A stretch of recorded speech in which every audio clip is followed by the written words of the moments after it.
A baby cries out for the first time. A second baby cries out. A nurse hands the two newborn twins to the mother. 19-year-old Kenjiro Honda holds the two children, and she is overwhelmed with joy. They're beautiful.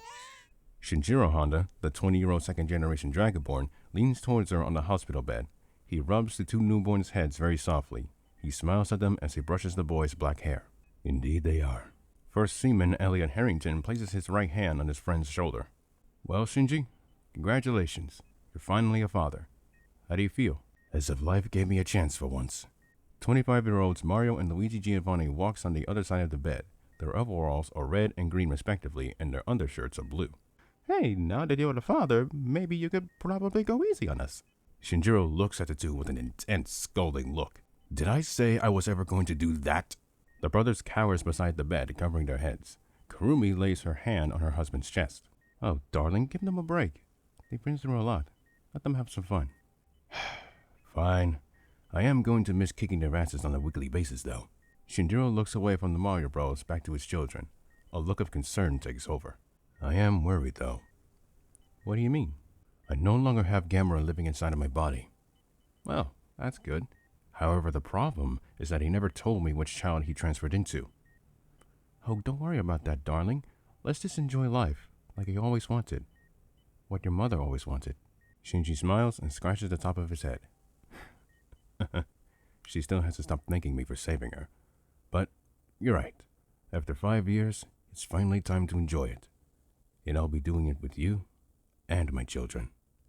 Emiko and Kenjiro.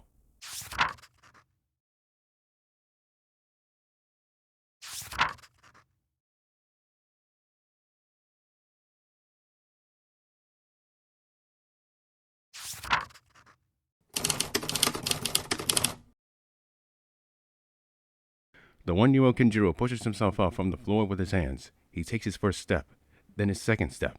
Kurumi cheers him on to keep going. Emiko lifts up and starts walking by herself. Both of the twins makes their way towards Kurumi, who is waiting for them, cheering them on. Kenjiro stumbles forward, followed by Emiko. Shinjiro catches the two before they hit the ground. He is too proud of his own children for taking their first steps. Very good, very good. My goodness, you are growing up so fast. He hoists them up in his arms and holds them up, making them laugh by making funny faces. I think they're starting to develop on their own. She scratches under Emiko's chin, causing her to laugh. And I believe this little boy is becoming like his old man. But we'll wait and see.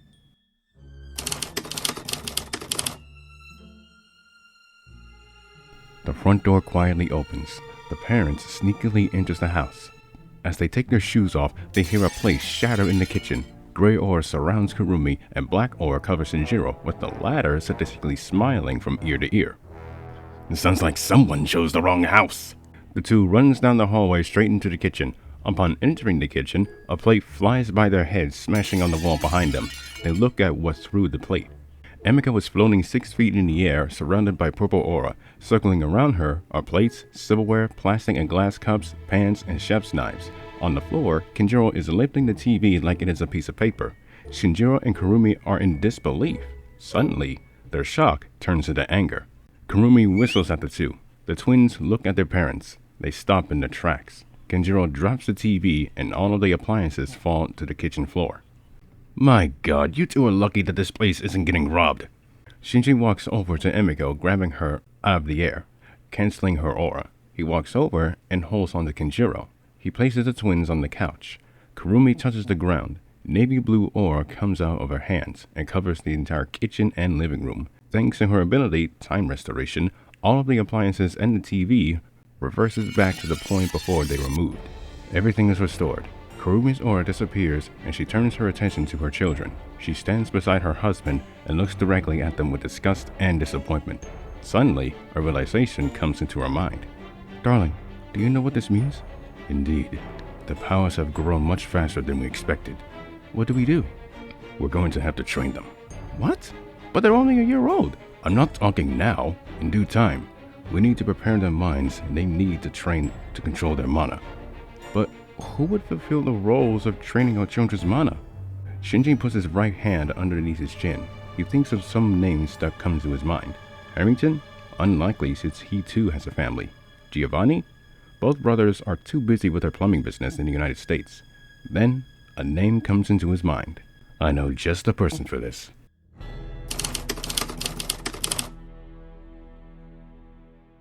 The Class S 4th-ranked 21-year-old Esper Miki Sakusa sits on her couch across the Honda family, sitting on the other couch. The twins are playing around with each other. What she is being told baffles her. I don't understand. Could you please repeat that? We're asking you to look after Kenjiro and Emiko. Shinji, I'm not legally obligated to take care of someone else's kids, and I don't even know how to raise children.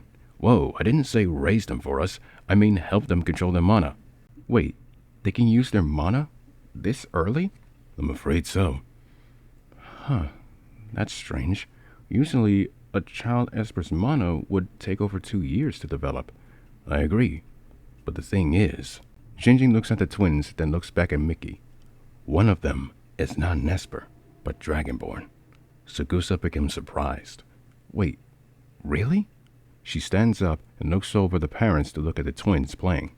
Wait, you don't know which one of them is Dragonborn? Shinjiro shakes his head. Miki sits back down and thinks to herself. This is definitely an issue. So, will you do it? I don't know. It's a daunting task and a very heavy thing to weigh on me. Darling, I've been meaning to ask, how do you know this woman? Do you remember the time in late December when I had to do something? Yeah. In truth, I saved her from getting killed by Godzilla. And I thought I was reckless in my youth.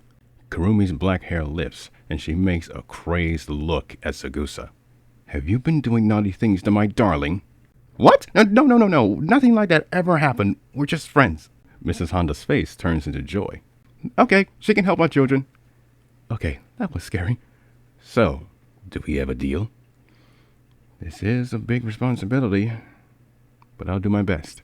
Both Shinjiro and Kurumi stands up. They extend their hands, and they shake in agreement to the Class S Esper.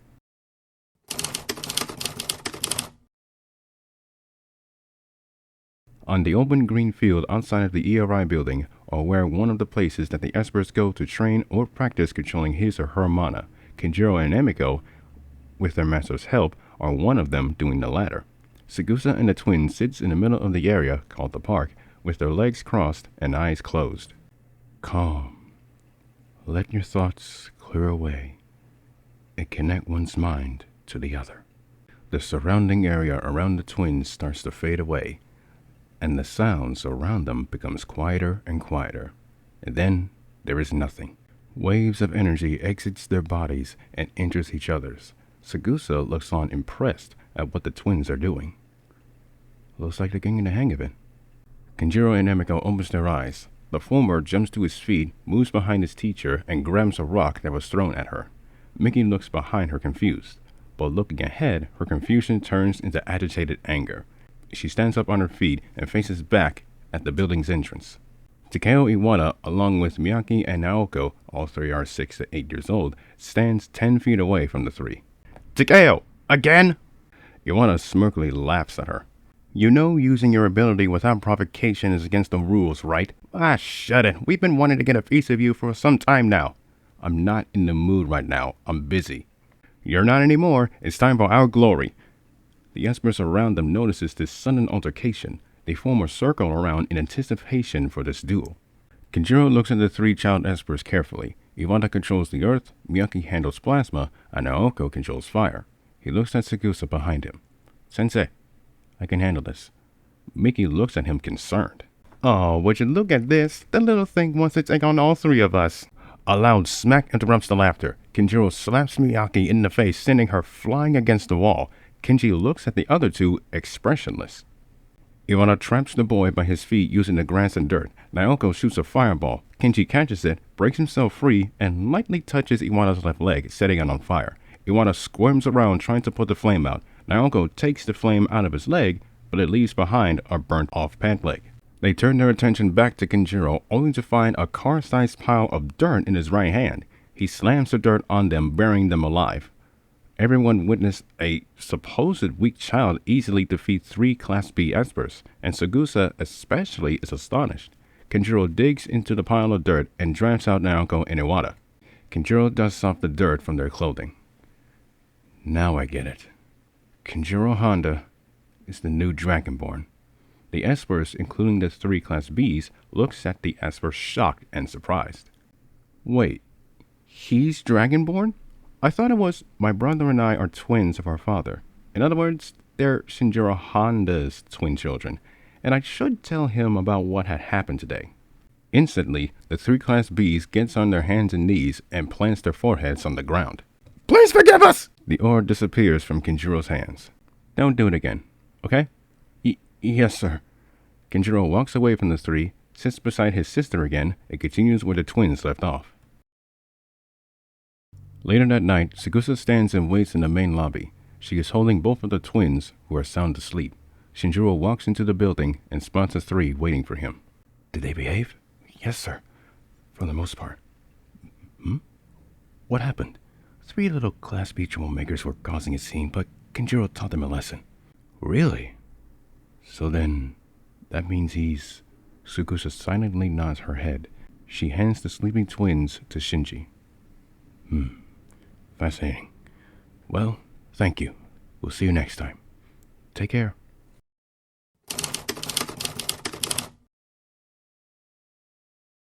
Sakusa opens the door to her room. Before she takes another step, she stops. The twins are in her room. Kenjiro is lifting an anvil that weighs up to 500 pounds, 226 kilograms, like it was a feather, and his sister is watching. Sakusa lets out a light sigh. She uses telekinesis and places the anvil beside him. Sorry to interrupt, but can you come with me for a few moments? Why? It'll be quick, I promise. She walks over to him and picks him up in her arms. As she turns around, she is stopped by Emiko, who pulls on her shirt. Sakusa looks at her with a smile. Oh, you want to come too? Okay, stay close. With Kenjiro in her arms and Emiko following, the 3 exits the room. They walk down the hallway and enters the elevator. As the elevator goes down, Kenjiro looks at his master, wondering where they are going. The elevator reaches the bottom and the 3 exits it. Kenji looks ahead as they enter the main lobby. Cutting the corner, he spots a small group of espers in a circle in the lobby. But why? As Mickey pushes through, he sees a single man standing in the middle. His unusual AMF uniform is ripped into shreds, and under his skin it looks to be machinery. Sakusa finally stops in front of android model M1911, Vice Admiral Robert Field. Okay, Kenji, I'd like you to meet Mr. Field. Say hi. Kenjiro waves at the android, and Field waves back with a little smile. Now, Mr. Field here is badly hurt. Can you make him feel better? Kenjiro, without a second of hesitation, reaches out to the man's hands. Field sees this and holds on to the boy's hands. Kenji's black hair lifts and red aura surrounds his body. Then, the aura enters the android's body. His robotic parts repairs itself, his skin regenerates, and his uniform becomes like new again. Finally, the aura disappears from their bodies. Kenji lets go of the man's hands. Robert looks at his uniform and his body. He is shocked and amazed. He looks into Sakusa's eyes. Mickey, what is this young man's name? Honda. Kenjiro Honda. Field smiles and shakes the boy's hand. Thank you so much, Mr. Honda. Kenji smiles and nods at the android.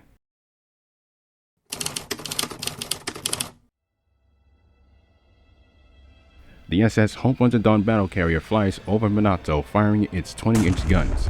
Its shells hit and explodes onto the 10.3 Category 5 Titan's Ghidorah. Then 10.0 Category 5 Titan Godzilla II grabs his legs and throws the alien kaiju against Tokyo Tower. War of the Titans was far underway since July 21st, and this is the second meeting between these 2 kaiju. Millions upon millions of lives are already lost, and the entire future of Earth hangs in the balance. The Honda family witnesses the entire battle far away on top of a skyscraper. Kurumi holds on to Emiko while Kenjiro is clinging onto his father's leg. Shinjiro himself crosses his arms and lets out a heavy sigh. Well, this is fantastic. Our house got flattened. What are we going to do? He looks at his wife. There was a house that I rented back when I first came to this country. We'll live there until our home is rebuilt. Where is it? Sapporo, Hokkaido. She looks at him baffled. All the way up there? Do you have a better idea? The Titan's roars catches their attention, and they watch the battle once again.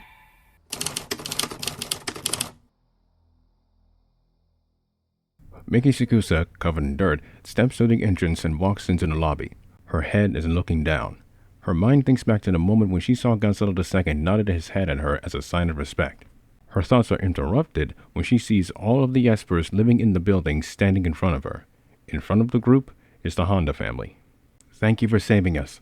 Everyone in the lobby simultaneously bows their heads to the newly named telekinetic empress. Sakusa smiles at this overwhelming positive. Thank you. I mean, I wasn't the only one. Thank those who risked their own lives. Even Godzilla. And don't worry about the four of us. Our new home is in Hokkaido for the time being. You're welcome to visit. I'd love to.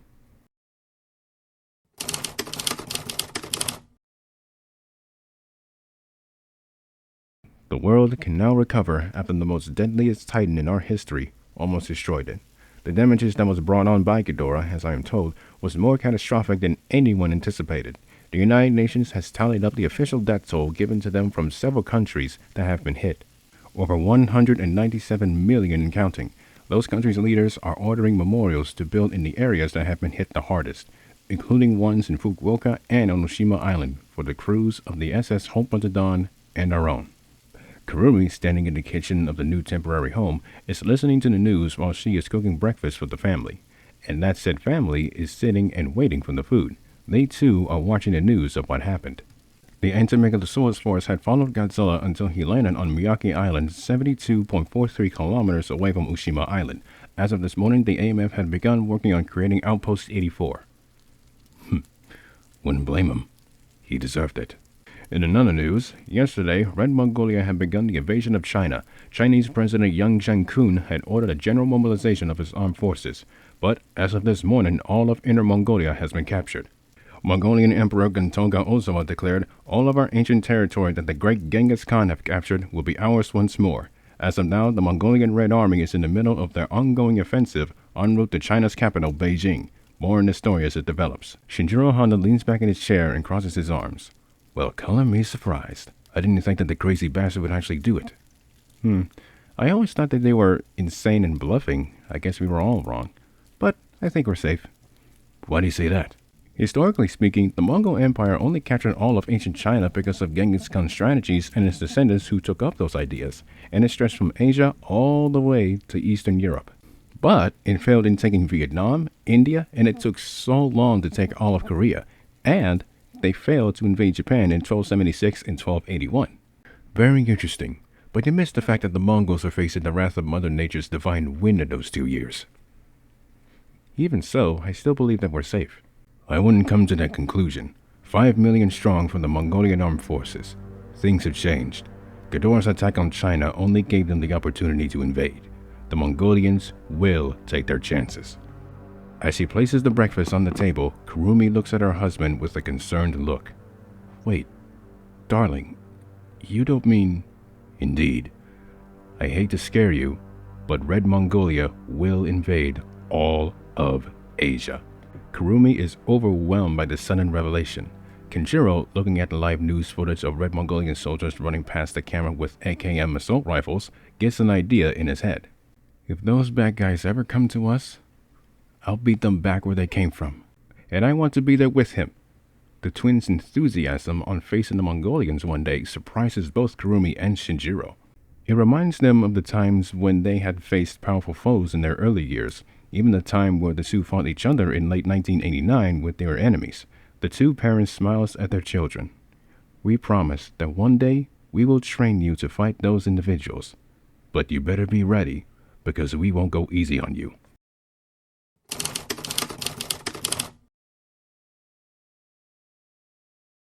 Kenjiro gets a foot kicked to his chest. He skids on the ground, then stops himself by digging his fingers in the dirt. Come, boy, you're supposed to pay attention! I am not raising a weakling! Kenjiro gets his fingers out of the dirt and dashes towards his father, throwing a punch, but it is blocked. Shinjiro digs his foot into the dirt, and as he swings his foot at Kenji, he drags a ton of dirt and rock at his face. The little boy dodges over the leg, lands on his feet. His hand plants on the ground. He lifts it, bringing up dirt, and punches Shinji in the chest. Shinji skids on his feet. He grabs a tree to stop himself in his tracks. He looks at his son. Good. He digs his fingers into the tree bark. He lifts the tree out from its roots and holds it like a javelin. A sadistic smile appears on his face. Now we enter the second gear. He throws the tree like a javelin. Kenji ducks under it, allowing Shinji to kick him off of the ground into the air. He springs upwards in pursuit. 10 yards away from the father and son, debris flies into a single direction. Emiko Honda, lifting everything in her surroundings with her telekinesis, launches rocks, trees, and boulders at her mother. Kurumi herself dodges them without giving a care in the world. Come on, sweetie. I know you can do better than that. Emiko hovers off of the ground. She dashes at Kurumi with a broken-off tree flying next to her. The tree flies at Kurumi, but the mother dodges it. Emiko stops in front of her and claps her hands downwards. The shockwave lifts her up. And she swings her fist down. A large purple fist materializes and punches Kurumi in the face. As the fist disappears, she looks at her mother holding her face. Suddenly, Kurumi arches up and laughs like an insane maniac. Yes, that's it. That's what I've been looking for. Now, let's make it more interesting. She snaps her fingers. All of the surrounding trees breaks off from their roots and surrounds her. All of the branches breaks off. The leaves rips away from their base. She snaps her fingers again, and like javelins, they fly towards Emiko, who proceeds to dodge each and every single one of them. Miki Sagusa finds where the family is and is in awe, frightened, and shocked at what she found. Her anxiety builds, but she pulls herself together. She puts her fingers in her mouth and whistles to the family, getting their attention. Well, look who decided to show. His sentence is cut off when Kenjiro punches his father down. Shinjiro crashes onto the earth, kicking up a lot of dust. Kurumi touches the ground, and he uses time restoration to restore the forest back to the way it was. Shinjiro jumps out of the hole that was created by him and lands in front of Miki. Hello, Sagusa. Was I interrupting? Not really. We were just finishing up. It didn't seem like it. Kenjiro and Emiko runs up to their master and hugs her. She returns the favor. Again, Sensei, did you see? Yes, I did. Keep going and you'll be just like your parents. Oh, God. They have a long way to go. Anyway, what brings you up here to Hokkaido? Oh, I was wondering if the four of you would come to Shinjuku. For what reason? I think you might like it.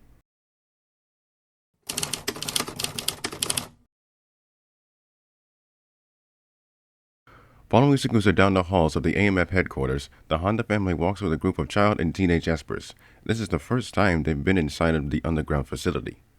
Kenjiro looks around him. Scientists in lab coats walks past the group. Some looks at them and smiles at them as they pass by. Soldiers and guards in uniform, armed with a Hawa Type 89 assault rifle, stand to the side without a motion in their body. Kenji looks ahead. He sees two men standing against a pair of doors. One has more medals than the other and isn't armed with a Type 89. There you are.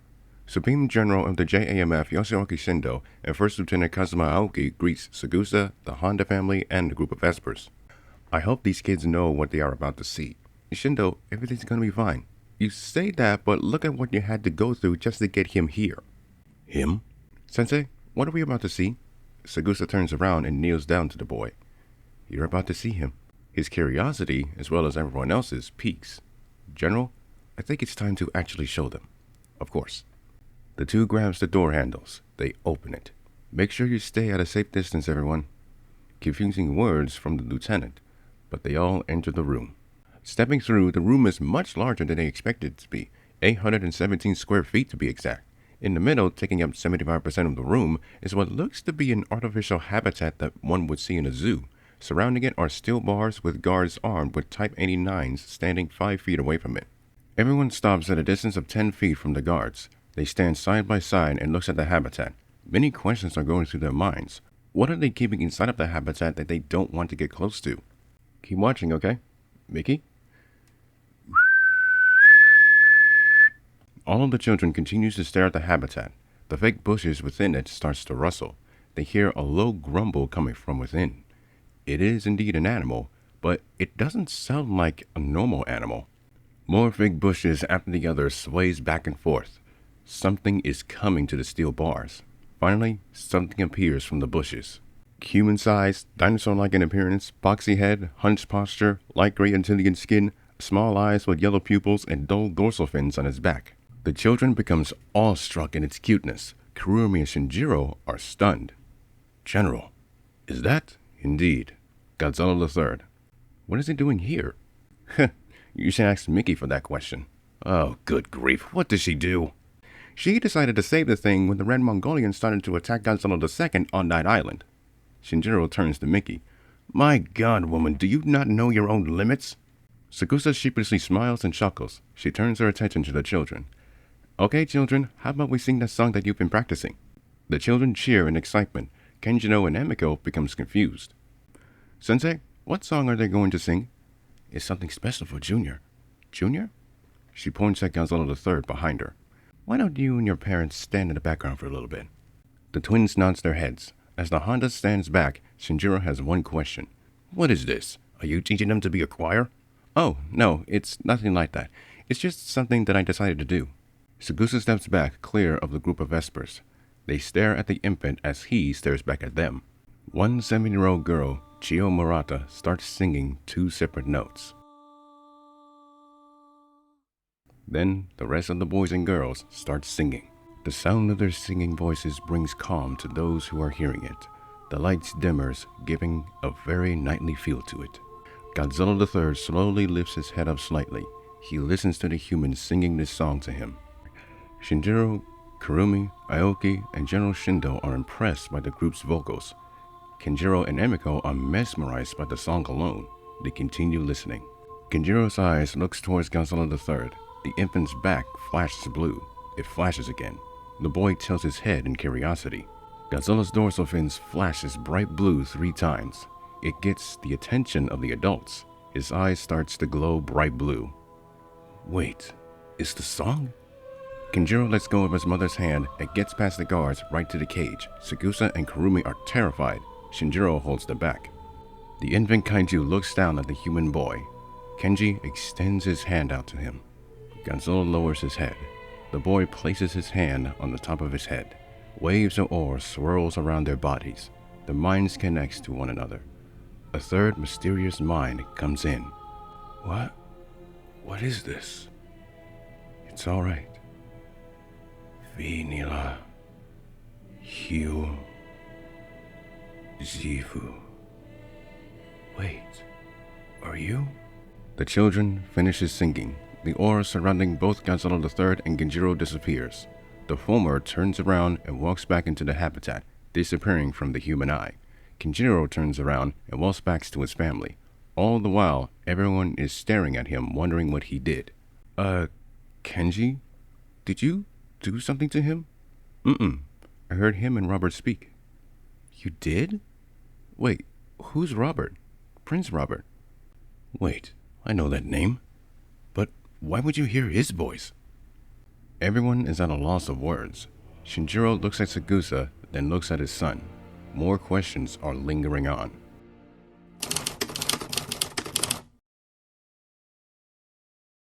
Bowser? He heard Bowser speak? Well, Prince Robert to be exact, but yeah, that's what he told me. But why Robert? That I do not know. But I might need to speak to my old man about that. He might know something that I don't. Probably for the better. Kenjiro from his room listens in to what his father is saying. Hearing everything, he starts to question whether or not it was a good idea or not. But regardless, what's done is done.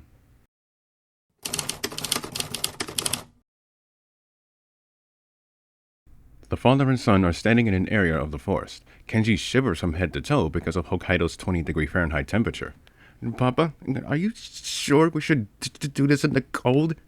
Boy, you're supposed to endure the extreme conditions of Mother Nature, and this is one of those examples. Now pay attention. What you have in your hands is something that will give you an advantage in combat. What's that? Cancellation of the English cross. Code Tech. You can cancel any ability your hands comes in contact with.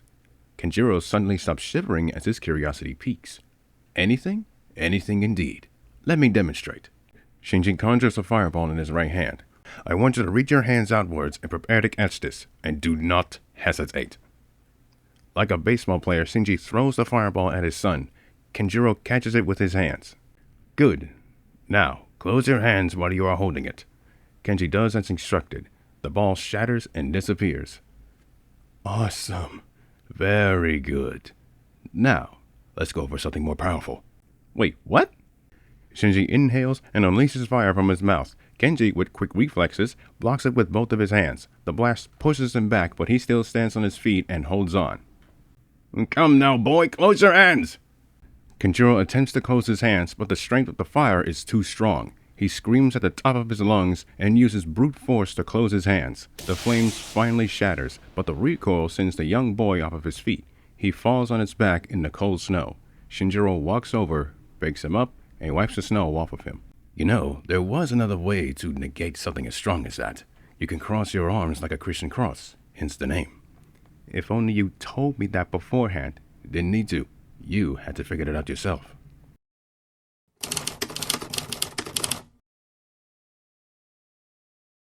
The twins walks into the living room of the house. It is completely dark. Suddenly, the lights turn on. Banners are revealed. Party poppers goes off. Confetti falls from the ceiling. Sakusa, Iwata, Miyake, Naoko, and their parents, with smiles on their faces, joyfully cheer in unison, "Happy birthday, Kenjiro and Emiko!"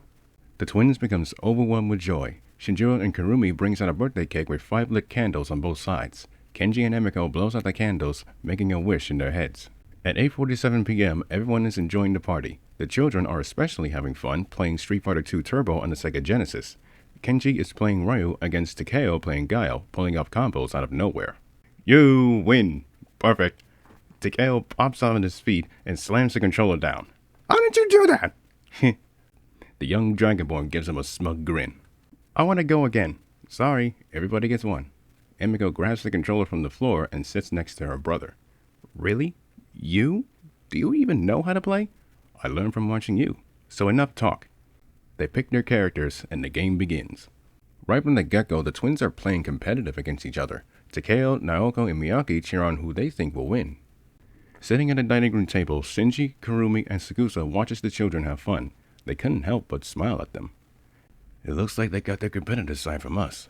I was going to say that it reminds me of how you and I met, darling. I can somehow see that. She takes a sip of coffee from the mug. She rests the mug back on the table and looks at Shinjiro and Kurumi. So, have you two thought about a future for them? I could have sworn their futures are already set in stone, especially Kenjiro's. No, life outside of what's going to happen to them. You know, getting jobs, going to college, having careers to be proud of. Kenjiro's left ear twitches.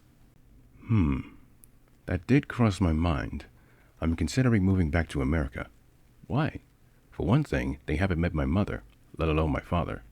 And the other thing is that they'll have a better chance of making it in that country.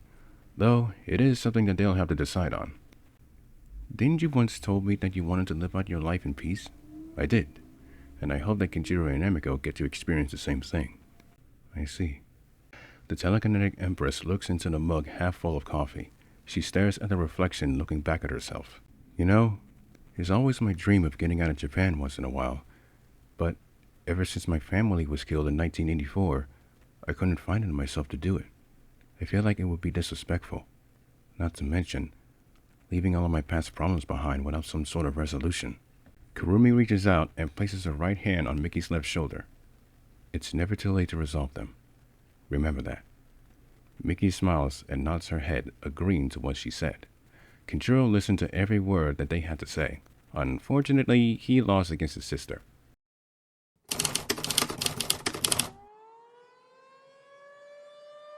Sirens blares, civilians fleeing for their lives, but some gets gunned down. Gunfire is almost everywhere. Buildings, homes, and businesses are being raided. The Mongolian Red Army has begun the invasion of Japan. Their first target? Hokkaido. In every home, every neighborhood, nowhere is safe. Getting away from the Red Army is not easy. Some manage to sneak away, while most are trapped inside of their homes, held hostage, or shot on the spot. But one family is fighting back. A body flies out of the back door. A Mongolian private charges into the house with a sword in hand. A fist drives into his face, shattering the skull into nothing. Shinjiro jumps over his wife and dropkicks another, with Kurumi throwing a knife into his head. 4 Mongolian soldiers charges into the kitchen at once. Kurumi snaps her fingers. Time slows down to a crawl. Then it stops. She grabs what's that? 4 Mongolian soldiers charges into the kitchen at once. Kurumi snaps her fingers. Time slows down to a crawl. Then it stops. She grabs the swords from their hands and stabs them into their hearts. She snaps her fingers again. Time resumes and the soldiers falls over. In the living room, Miki Sakusa is using her telekinesis to stop incoming bullets aimed at her and launches them back at the soldiers. She looks at the twins. Kenjiro jumps on the back of one of the soldiers and claws his eyes out. Emiko uses her telekinesis and launches him into Shinjiro's fist, killing him instantly. Sakusa forms a disc with her ability. She throws it, killing another 5 trying to get inside of the house. They all look around. No other Mongolian soldier is trying to get inside of the house. Everything is clear for now. Shinjiro and Kurumi looks towards the 3 in the living room. You alright? We're fine. And Kenji and Emiko handled themselves surprisingly. Thank goodness. We can't stay here anymore. Is our own home rebuilt? Yes. It just got done yesterday.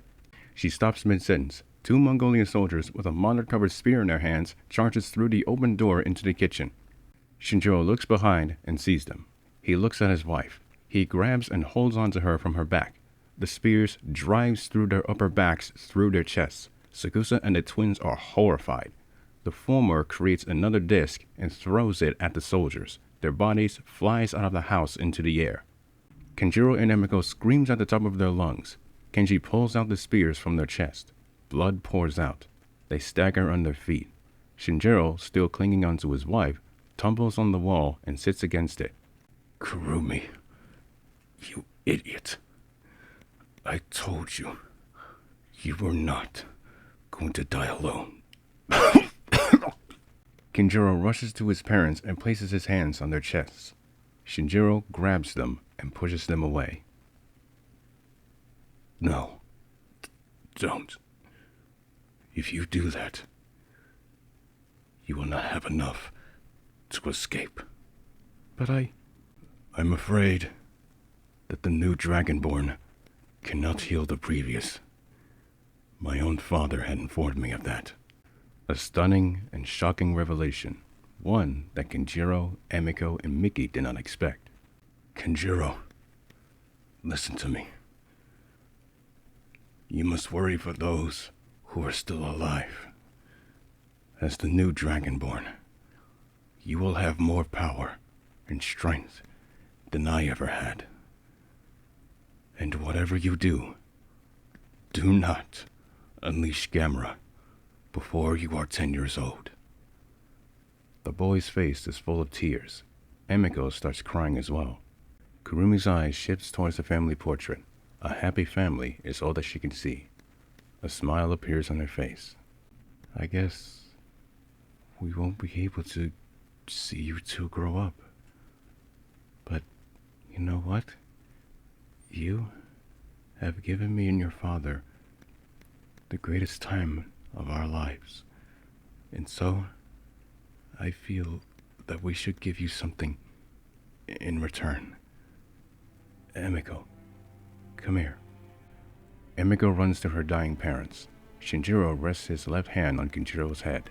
Kurumi holds on to Emiko's hand with her right. Our wish to you is to live out your lives with no regrets. And no matter the cost, protect and stand by those who are close to you to the very end. My darling, Shinji has fulfilled that promise. Miki, take care of our children. Nourish them. Take them in as yours. Miki nods her head while tears falls down her face. Mana exits the bodies of the parents and transfers into the twin children. Both parents remember all of the times before and after they met in their lives. The mana transfer is complete after 15 seconds. Both Shinjiro and Kurumi looks at their teary-eyed children. A smile appears on their faces with tears running down their faces. They hold each other's hands. Kenjiro, Emiko, we love you. Her eyes turns white, their arms go limp and falls. Kenjiro calls to them. No answer. He tries again. No answer. He shouts their names, but to no answer. Emiko collapses to the floor and weeps. Miki puts her hands to her mouth and she silently cries.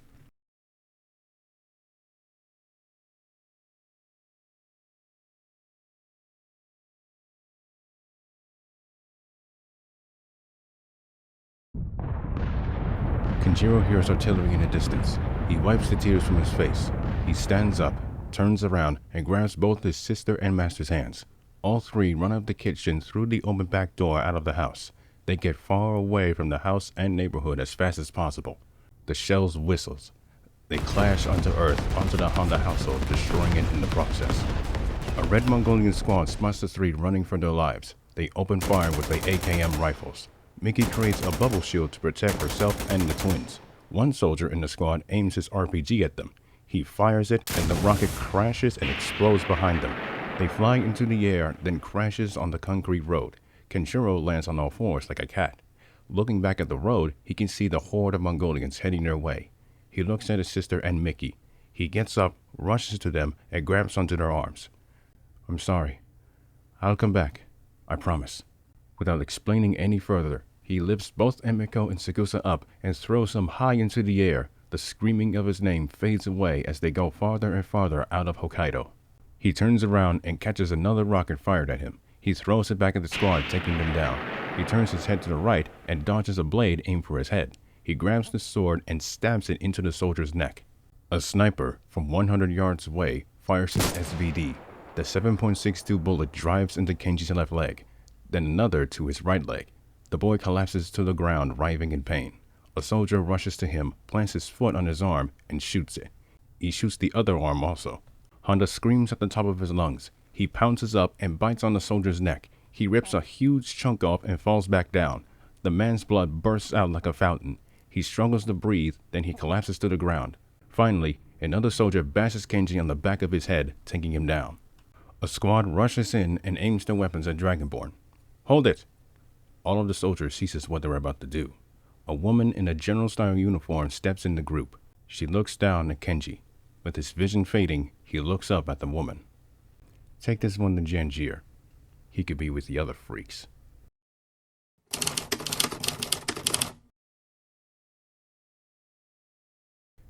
A pair of transport trucks passes through a gate. The gate itself is heavily armed with guards. The trucks comes to a stop. Kenjiro Honda looks behind him. People wearing all red prison jumpsuits stares back at the new arrivals. Their faces are blank, no emotion. Some of them are wearing eye patches, while others have their faces burned or bloodied. A guard with an AKM aims it at the new prisoners. "All right, everyone out, come on." Him demanding that everyone exits the truck is followed. Honda, being with his group, steps off. The prisoners line up. The guard leads them ahead as they enter the courtyard. Honda looks to his right. Some of them look like walking skeletons with skin attached to them. Some have bruises all over, bandaged from head to toe. Some have their arms or legs missing. Genji looks over to the left. Corpses, fresh and rotting. A good number of prisoners are digging graves with guards standing behind them aiming with their pistols, maybe to pull a bullet in their head. It is no question about it. This is far from what Honda is expecting. "Hey, don't look around." A mysterious girl's voice comes out of nowhere and speaks to Honda, and she can speak Japanese. "Just look ahead of you, okay?" "Who is this?" "Don't worry about it for now. We'll meet sooner or later. In the meantime, look ahead and don't draw attention to yourself." Without questioning it, he follows what the mysterious voice is telling him to do. With all of the fresh prisoners in one single place, a man in a uniform gets their attention. "Listen up. I'm Chulun, the commander of this camp. You are here for labor and conversion. You will either join our new empire or die beneath our feet. And if you are an Esper, you will not have the power to escape. Believe me, the fresh corpses are an indication of that. So don't expect a miracle." Honda listens to every word Chulun is telling the newly arrived. He wants everyone to lose hope, but deep down inside, he knows that it's not true.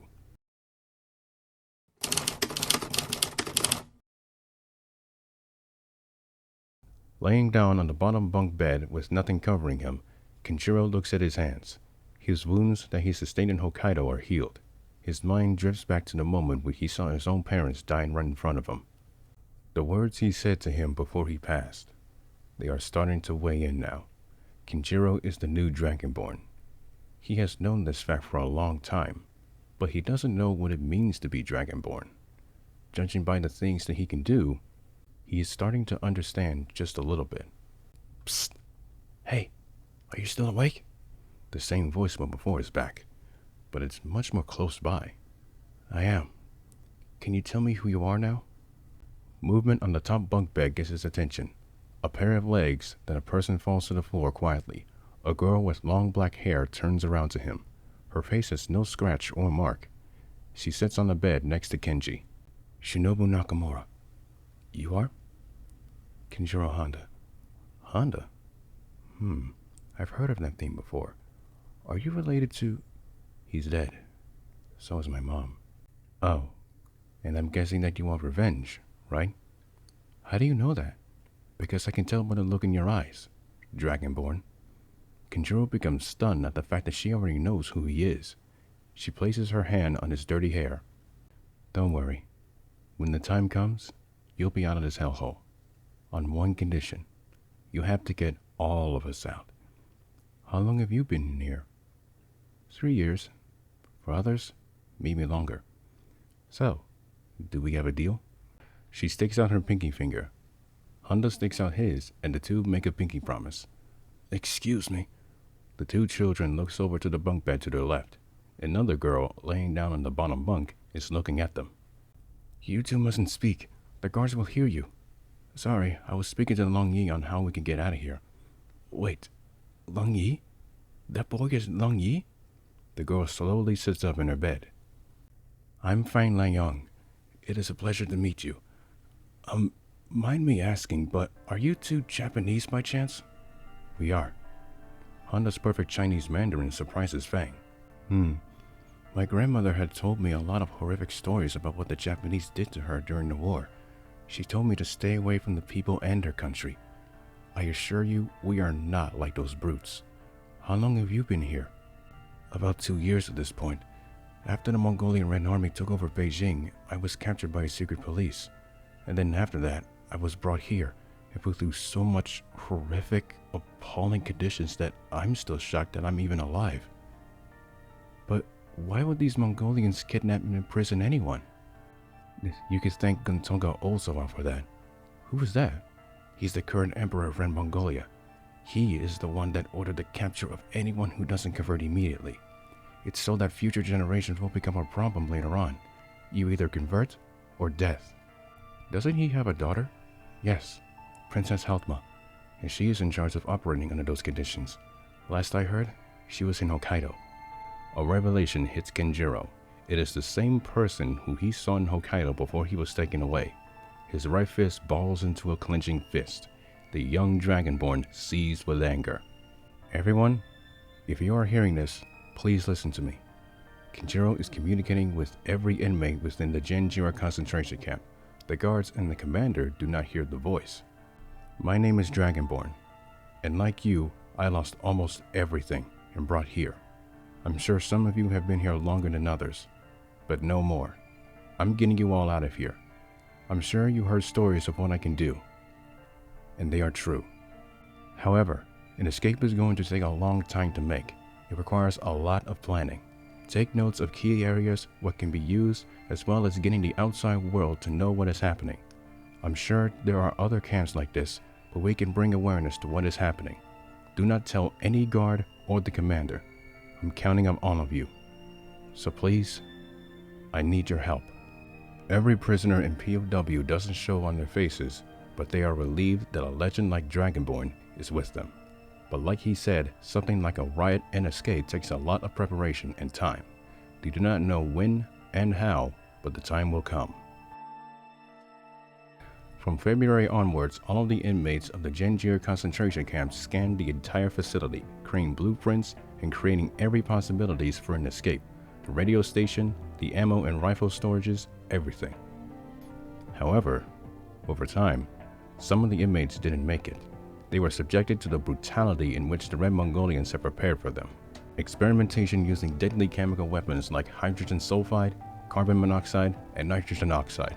Squads of soldiers would enter the camp and become firing squads, shooting POWs in the back of their heads, or a death squad pulling their bodies apart to split them in half, or death by flamethrower. Kenjiro Honda was one of them. On March 12th, he was burned from head to toe, but every time he was set on fire, he would absorb it, healing his wounds.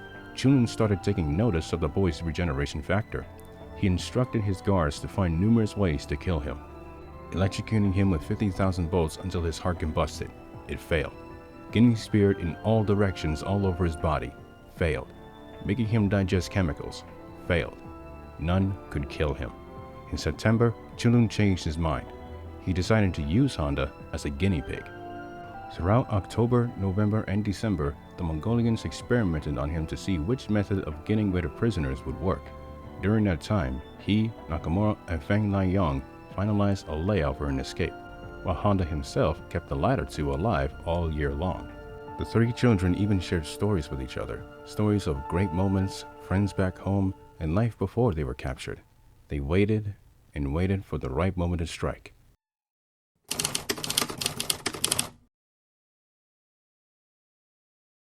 Two security guards enters a cell building. They walk down the hallway looking inside of the cells. The ones that they pass are empty. They stop near one of them and looks inside. Kenjiro Honda is inside of a cell, isolated with no bed, no blanket, and sitting against a wall on the right. Jeez, just look at him. I think he's ready to convert. Nah, I give it until New Year until he does. But I'm guessing it won't be easy. Yago looks behind him. Nakamura and Liuyang are in a cell on the other side. What about those two? Turgan turns around and looks at the two girls. Killed them. They lived long enough. The two walk away from Honda's cell towards the girls. Turgan takes out his cell keys and unlocks the cell door. Turgan and Yargo takes out their PM pistols as the cell door opens wide. Alright girls, any last words? Nakamura and Liuyang looks at the armed guards. Then their eyes turns to Kenjiro Honda. He stands on his feet and walks up towards the cell door. They look back at the guards. Step 1. Unleash the dragon. Honda kicks the door. It launches from its hinges at the guards. Turgan and Yargo turns around but couldn't get out of the way when the door crashes onto them, killing them. Another guard hears the loud clang and agonizing screams. He rushes over to see what is going on. Honda rushes out of the cell, grabs the broken open cell door, and throws it to his left, hitting and killing the third guard that cut the corner. Nakamura and Liuyang walks out of their cell. Honda claps his hands together and rubs them rapidly.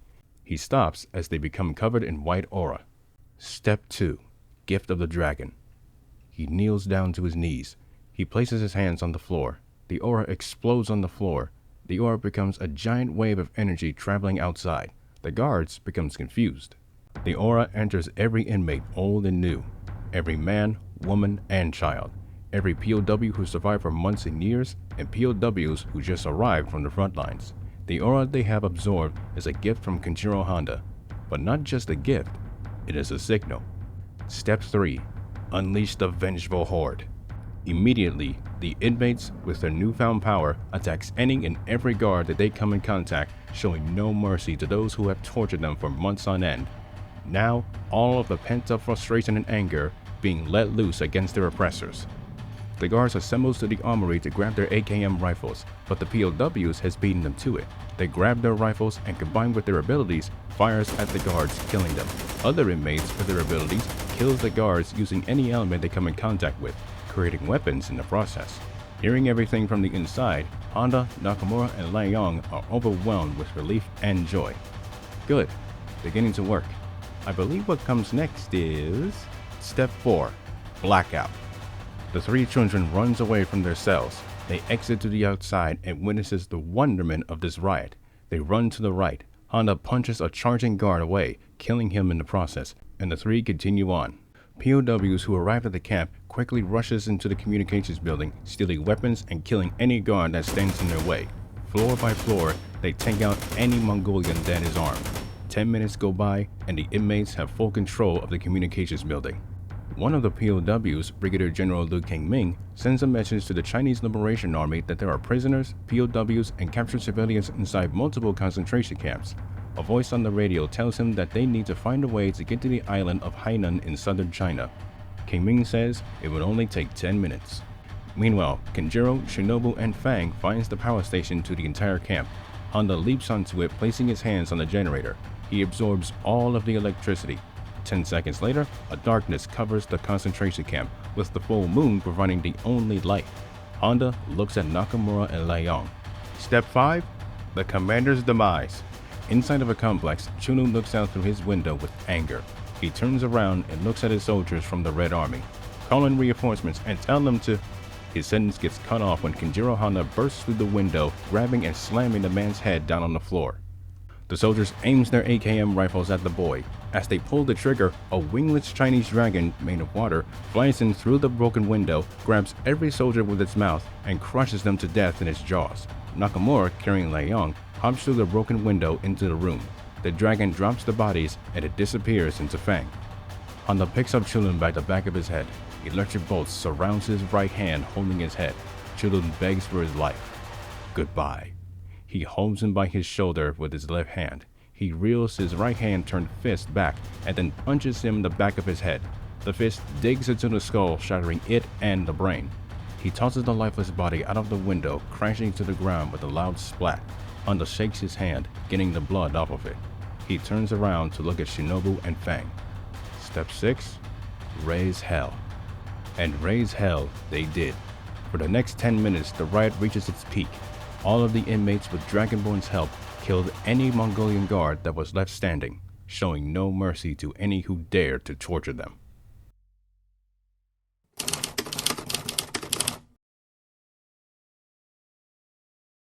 The concentration camp is all quiet. No guard or soldier is left. Their bodies are gathered up and burning in a giant pile. All 1,520 prisoners, POWs, and captured civilians are alive and well. They are all gathered around Dragonborn. Step 7. Freedom. He places his hands on the ground. Blue ore covers a 100-meter radius. It covers everyone, and then they all disappear.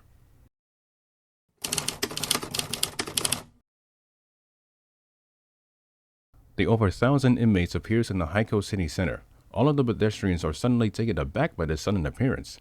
The 502nd Infantry Battalion of the Chinese Liberation Army, with their General Sun Lai-yong and his wife Liang Mi-young present, sees the crowd of prisoners in their hideous prison clothing. The Young family looks into the crowd of prisoners and spots someone familiar to them. Fang? Fang looks at Leon. She cries out to her mother and rushes to her and her father. The mother, father, and daughter embrace each other. The parents are overwhelmed with relief.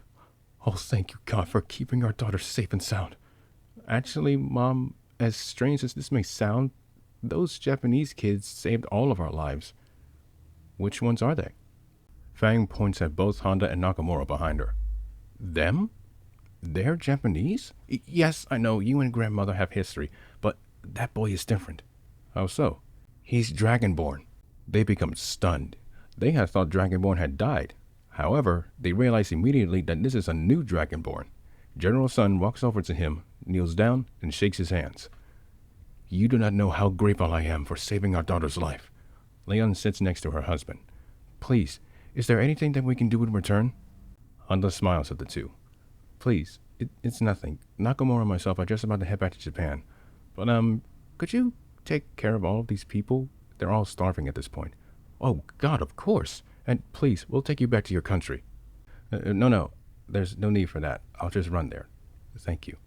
The boy lets go of the general's hands. He looks at Nakamura to his left side. Are you ready to go home? Shinobu happily nods her head. She climbs onto his back and holds on tight. The general and Leon stands back and stands next to their daughter and watches the two Japanese children as they get ready to leave. Kenjiro! Shinobu! The two look back at Fang. Thank you so much for saving all of our lives. I will never forget our times together. I will always remember our friendship. Both Kenjiro and Shinobu smile and gives her a thumbs up. Then they wave at her, giving her a goodbye. Kenjiro holds onto Shinobu's legs with his arms as she holds on to him. Honda leaps into the air out of Hainan province. He lands in the water and runs along it. Honda runs at the speed of Mach 10. He goes along the southern Chinese coast. He passes by Hong Kong, a colony of the United Kingdom. From a distance, he can see the beautiful city overrun by the Mongolian Red Army. He wants to kill every one of them, but he cannot worry about that now. Shinobu is holding on to Kenji even when he is running at Mach 10. She got a glimpse of what Honda's life was like before the war and before he was captured. And now, she gets to see more of his life for herself. Senpai. Huh? Do you have a place to live? I used to. Where did you live at? Fukuoka. But after it was destroyed 3 years ago, I fled to Shanghai, thinking I might be safe. Was I wrong? That's when you were captured, right? Pretty much. Well, you don't have to look for a new home to live in. You can live with me, my sister, and Sensei. Are you sure that's a good idea? I don't mind at all, and I'm sure they won't too. Say, is it true that you lived in Hokkaido? Yeah, I guess I can't go there anymore, but I know one place that we can go to. Where? Minato, Tokyo. Hang on tight. Nakamura tightens her grip as Honda picks up speed. He passes by Taiwan into the East China Sea. Honda is unsure if the Red Mongolians have invaded southern Japan since his absence, but he will know soon enough. A light appears in the distance. It grows and grows. The light forms into a tower of light. Then the two sees more of it. It is a city, the city of Nagasaki. Honda leaps out of the water into the air and lands on the train tracks of Nagasaki Station. He runs along the tracks to follow where he needs to go. The winds that are picked up from him running so fast blows onto humans who didn't see it coming. From Nagasaki to Isahaya, from Isahaya to Omura to Saga. Then they enter the ruined city of Fukuoka. Man, hard to believe that there's nothing here after what happened. Yeah, let's keep going. You got it. Honda comes to a point when the train tracks is not there. He hops into the air, over the rebuilding city, back onto the tracks near Hisayama where it remains intact. From there, he continues on. They pass the cities of Ketakishu and Hafu, dodges a bullet train, and pass through Hiroshima, a beautiful city after 50 years. They pass through Fukuyama and Akayama. Honda is not stopping nor slowing down. Then they pass through Osaka, then Kyoto. They are almost there, just a few more miles to go. Inside of her room in the ERI building in Minato, Tokyo, Emiko Honda wakes up. She sits up in the bed. She thinks that something powerful is heading for Tokyo. But as it rapidly grows and approaches, she is having a second thought. She gets out of the bed and walks to the window. The sight of Tokyo Tower being rebuilt comes into her view. But she can definitely feel something. Suddenly, she realizes that this power is very familiar. Too familiar. On the sidewalk in front of the building, Miki Sakusa, with Terasawa and his wife Chiaki and daughter Emilia, walks up to the front entrance. Thanks for the dinner. It was really nice of you to do that. It's nothing. We had to clear our mind, that's all. And look, whatever happens, we'll be there to support you. Suddenly, out of nowhere, Emiko lands on her feet by self-telekinesis. The three adults and child looks at the girl with shock and confusion. Emiko? What are you? Emiko ignores her and runs into the crowd of pedestrians. Miki calls out to her, but Emiko doesn't listen to her. The telekinetic empress runs after her. Kenichiro and Chiaki with Emilia follows her to see what's going on. Kenjiro Shinobu passes through Nagoya and Shizuoka in a matter of 20 seconds. Mount Fuji comes into view with its summit being lit by the full moon. A beautiful sight, but they do not have time to stop and watch. They keep going. Emiko races down the sidewalk, running past pedestrians who are going about their day. Miki and the others are trying to catch up to her. Emiko's eyes waters up. It's him, she mutters. Kenjiro and Shinobu, still on the tracks, enters Kanagawa. Finally, 5 seconds later, they enter Tokyo. Kenji jumps off of the tracks into Shinagawa Station, runs through it, into the outside again, on the sidewalk. His speed slows down to 100 miles per hour. Saddened joy overwhelms Emiko as she presses on. Kenjiro smells the air. A power is heading for him and Nakamura. His eyes waters up out of joy. Emiko cuts the corner and runs down the sidewalk near Tokyo Tower. Kenjiro Shinobu enters Minato. As the crowds of people become less and less, Kenji's speed slows down to normal human running speed. The twins draws closer and closer, and then they finally see each other. Nakamura hops off of Kenjiro's back. Kenjiro's arm spreads out and Emiko begins to cry. Kenjiro catches Emiko in his arms, causing the two to spin around. Then they come to a stop and kneels down to their knees. At long last, after almost a year apart, the Honda twins are reunited. Tears runs down both of their faces. Emiko cries out of joy. The people around them stops and starts paying attention to this tearful reunion. Miki pushes through the crowd to get to Emiko. She gasps, putting her hands on her mouth. She recognizes the boy in a prison jumpsuit. Kenjiro looks up and sees his shocked master. He gives her a smile. Sensei, I'm home. Tears runs down Miki's face. She kneels down and embraces him with Emiko. The Terasawa family pushes through and witnesses this amazing reunion. So does Nakamura. Miki looks up and spots the girl in the red prison jumpsuit. She stops hugging the twins and looks at Kenjiro. Kenji? Who is your friend? Shinobu Nakamura. Her old home was destroyed, and she was held captive for 3 years. Sakusa and Emiko looks at Shinobu. I offered her to live with us. Is that okay with you? Miki stares back at Kenjiro, unsure. Um, Kenji, it's very thoughtful of you, but I don't think that'll be a good... Please, ma'am. Nakamura bows her head at the telekinetic empress. I will take care of myself, and the twins if need be. Miki does not know how to process this or what to think. Deep down, she wants to decline, but seeing the damages on her, it would seem like a bad idea. Okay, she can stay with us. Oh, Sensei, I've been meaning to ask you about something. What is it?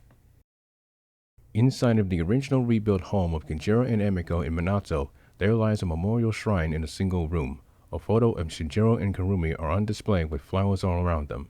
The twins are sitting down on their knees in the shrine with their hands together. It is the traditional Japanese prayer for family members or friends who passed away. The twins pray to the shrine of their dead parents who will never return. Sakusa and Nakamura looks on from the doorway of the shrine room, respecting the two as they continue to pray. The next day, on the 28th, Kenjiro enters the ERI building. Immediately, he is welcomed by everyone within the building, including his friends. He also introduces Shinobu to them, who is welcomed by them. To Sakusa, everything was starting to become normal once again. But, in Kenjiro's mind, there is one thing that he wants to know. On December 29th at 10 p.m., he asks what happened to Godzilla, both the second and third. When Miki tells him that they disappeared after the Red Mongolian sank Miyake Island at the bottom of the Pacific, the boy becomes distraught. The one thing that he promised to do over a year ago was not fulfilled. He failed. He collapses to his knees and holds his head with his hands. Miki comforts him, saying that they are fine, and they will be found once again. Hearing her own words, he isn't sure if they will. Everything goes blank in his mind. On December 30th, Kenjiro Honda did not say a single word to anyone. Even when his friends tried to cheer him up, it was no use. He is quiet throughout the entire day. Sakusa begins to wonder what is going through his mind. That night, when everyone is asleep, Kenjiro sits near the window of his and Emiko's bedroom window. He stares up at the quarter moon and Minato in the night. All of the memories, from Godzilla III to his parents' deaths, flows in his mind. Then, a familiar face and voice appears in his mind. His left hand twitches, his teeth grind slowly. Kenjiro has had enough. He calms down. He looks behind him. Emiko is sound asleep in her bed. He stands up and walks up to her. He places his hand on her head. I'm sorry, Emiko, but I have to do this. On December 31st, 5 minutes before the clock strikes midnight, Kenjiro Honda is sitting on the living room couch with a red t-shirt, blue jeans, and white kid sneakers on. His father's katana, Kronos, is sitting next to him on his left. A backpack is sitting next to him on his right. On the table is a plane ticket and a photograph of Mario and Luigi Giovanni. Next to it is a piece of paper that he is writing on. As the clock strikes midnight, becoming the year 1996, Honda puts the pen down. He stands up from the couch, grabs the plane ticket and photo, and puts it in his left pocket. He grabs the sword, puts it in the saya on his right side, and puts on the backpack. He quietly heads for the door. He carefully opens it and exits the house, closing the door behind him. He walks away from the house, down the road into the night. Back inside of the house, the note on the desk reads, Sister, Sensei, Nakamura. By the time you read this, I will be long gone. I have packed up my things, took father's sword, and I'm moving out of the country. I'm fulfilling my father's dream of moving to America. But before I do such, there is one more thing that I have to do, and I'm asking Nakamura-senpai to look after my sister. I made a promise to protect Junior as best as I possibly can, but after hearing what happened to him and Gojira, I will see to it that they will pay with their life. And I'm also doing it out of revenge for the murder of my parents. Please do not try to find me or contact me in America and stay in Japan. Farewell. Kenjiro.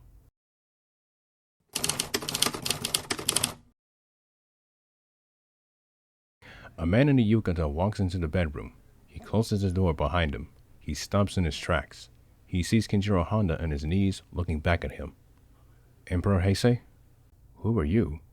I'm Kenjiro Honda, the third Dragonborn. Oh, you are the new Dragonborn?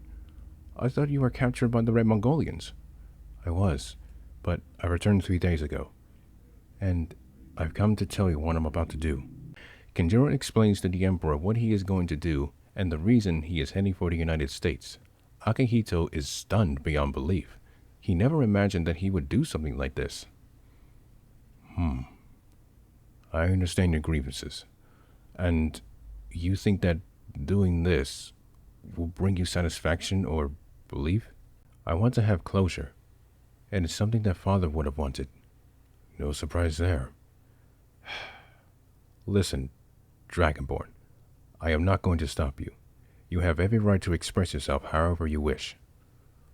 But be warned, once you do this, you will not be allowed to step foot back in Japan until I say so. Honda is shocked.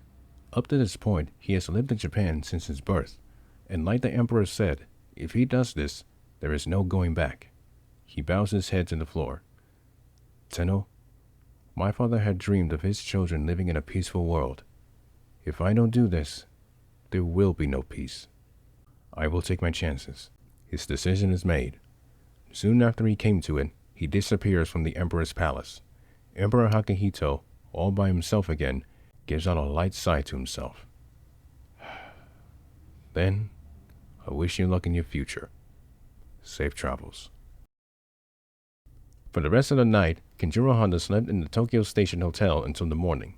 Then, at 9:58 a.m., he heads out of the Japanese capital. He runs at Mach 10. He runs past Mount Akagi, over Mount Naiba, past Jotsu, into the Sea of Japan. The wind blows into his ears as he runs at top speed. In the distance, he sees the light growing bigger and bigger. Flashing of fire appears and disappears almost immediately. It is the Russian Pacific Fleet. Against them is the Mongolian Red Navy with destroyers. They are locked in naval combat.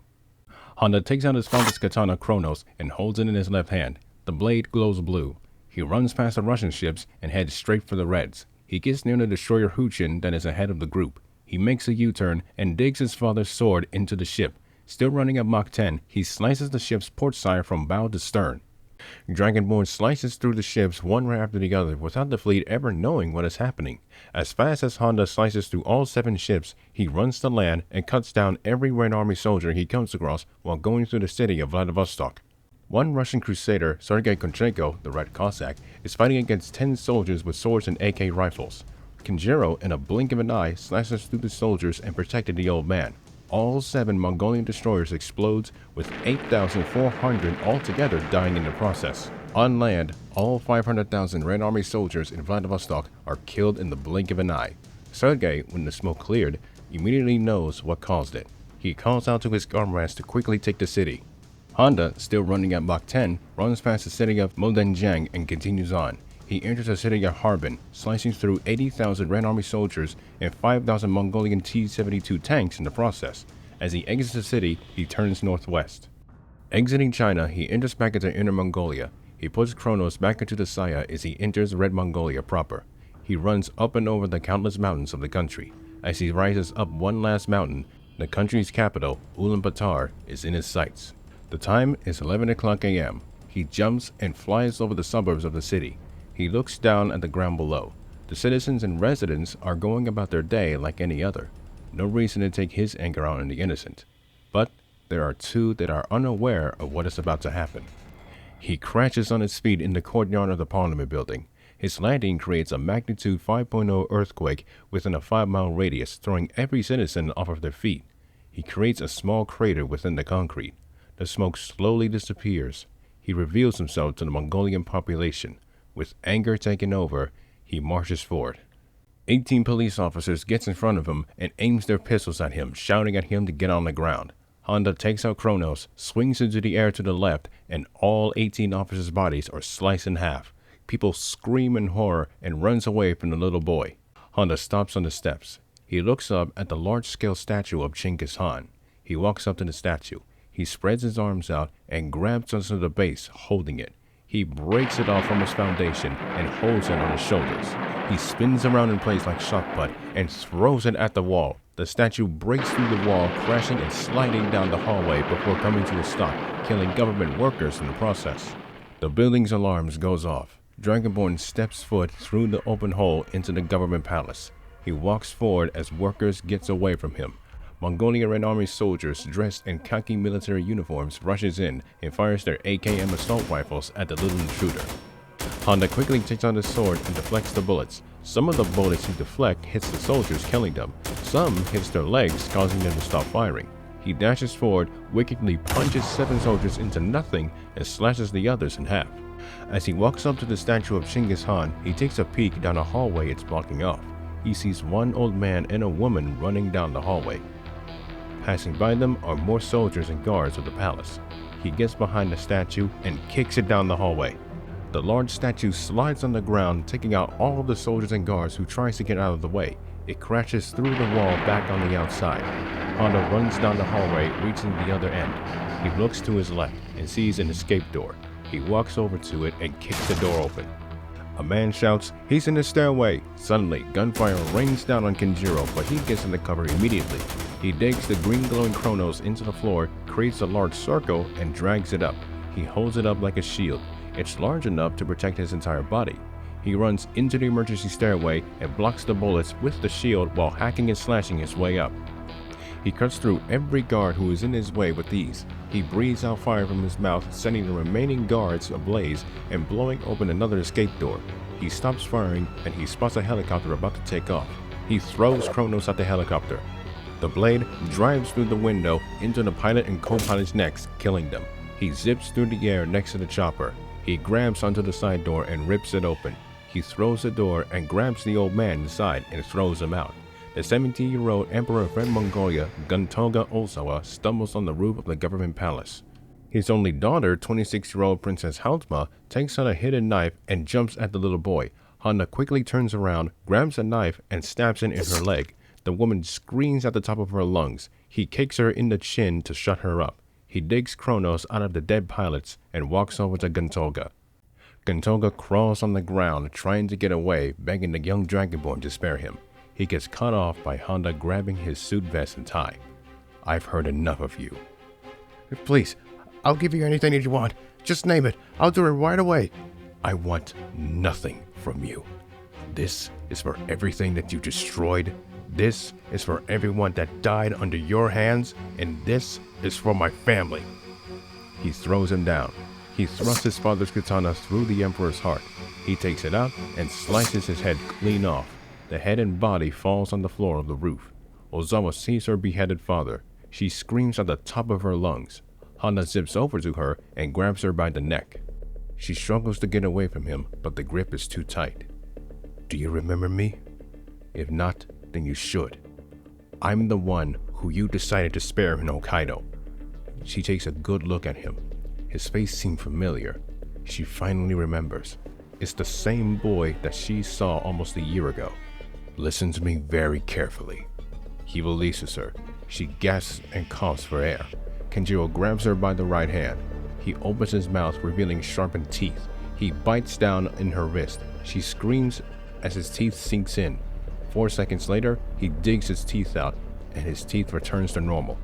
He spits out the blood and wipes his lips with a dress sleeve. "Until your death, you will endure what I and many others have suffered. Goodbye." He throws her against the helicopter. He jumps off of the roof and runs out of the capital at Mach 10.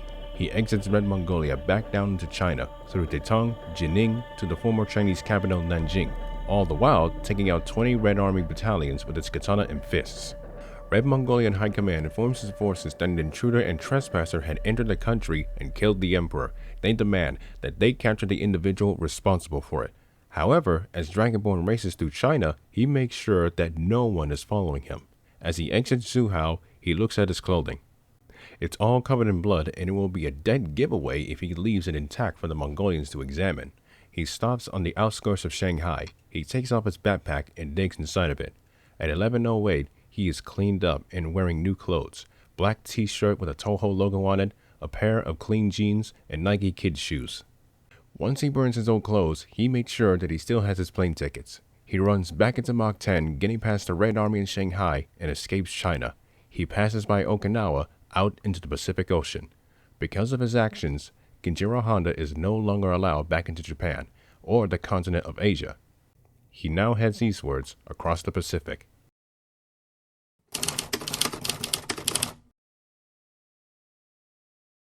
Kenjiro walks into the Daniel Kaganoya International Airport all by himself, without anyone guiding him. His backpack, filled with things he needs, is still with him, and his father's sword is in the saya on his right side. He passes by pedestrians who are heading to their scheduled flights or arriving in Honolulu on a vacation. Security is all over the place, always on high alert. The entire airport is bustling with activity. The edge of a wheel car hits Honda's right ankle. The boy collapses to one knee and grabs his ankle. The woman who pushed the cart, Azusa Gojo, wasn't looking ahead. She steps away from the cart and attends the boy. Oh my god, I am so sorry. Are you okay? Suddenly, Kenji stands on his feet like nothing ever happened. I'm fine, miss. Thank you. The boy looks at Miss Gojo from head to toe. You're from Japan, aren't you? Oh, well, I may be Japanese, but I am born in Hawaii. What are you doing here all by yourself? I'm trying to catch a flight to America. I don't know if you realize, but Hawaii is an official state of America. Oh, I get it. You're trying to head to the mainland. Yes, I am. Oh, actually, he digs into his left pocket and takes out the photograph of Mario and Luigi. He shows it to Gojo. Do you know where I can find these two? She looks at the photo he is holding very carefully. I see. You're looking for the Super Mario Brothers. Last I heard, they moved to San Francisco a few days ago. They just started their own plumbing business.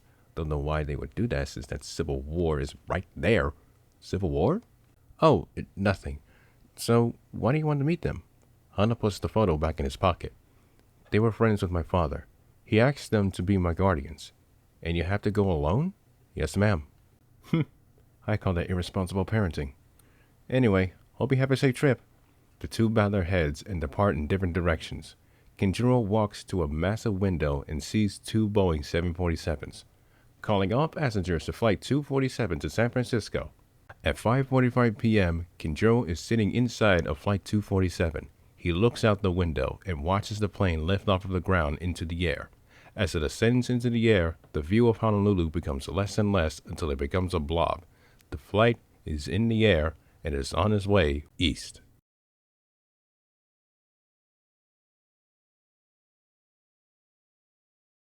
Hey everyone, Demetrius here. So the reason why I ended up making this a two-parter is because it ended up being longer than I thought. I'm talking over 2 hours, borderline on 3 hours of nothing but words, sounds, and my voice.